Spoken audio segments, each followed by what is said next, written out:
beautiful Alisha तू सान भाई को बाई था तू एबे बड़ भाई को बाबू से असुविधा कर तू तो सही घर बो हबु ना जीजू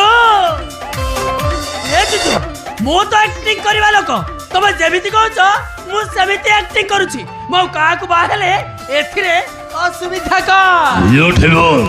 और एक्टिंग कर चाल अलीशा तू खाली मो कथा एक्टिंग कर देखिबो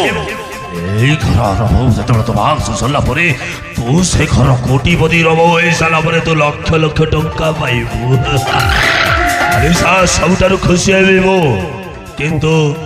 ମୋର ଗୋଟେ ଅବସାସ ରହିଯିବ କିନ୍ତୁ ତୁ ସିନା ବାଇ ଯିବୁ ହେଲେ ମୋ ଅନ୍ଧଶାଳୁର ଅବସ୍ଥା କ'ଣ ହବ अरे जानो तारी अवस्था कोन हेले भी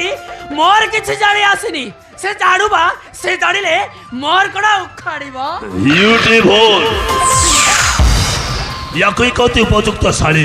तोरी भली शाली भाग्य थिले बेले मो दुनिया वाला समस्त कहबी सब पुरुष को एमिति गोटे गोटे शाली मिलतु आलिशा एठारु गला परे तो भाई दीटा बापा मा जोगाड़ करबा खब भड़ा को दीटा बापा मा आनला परे तो बाघरटा सरी जी आलिशा तू भाई साला पर जेमिति मो कथा भूली जाऊ आज हो तोर बासर राति बाघरे सरला परे बासर राति आज बासर राति भाई बेस्ट ऑफ लक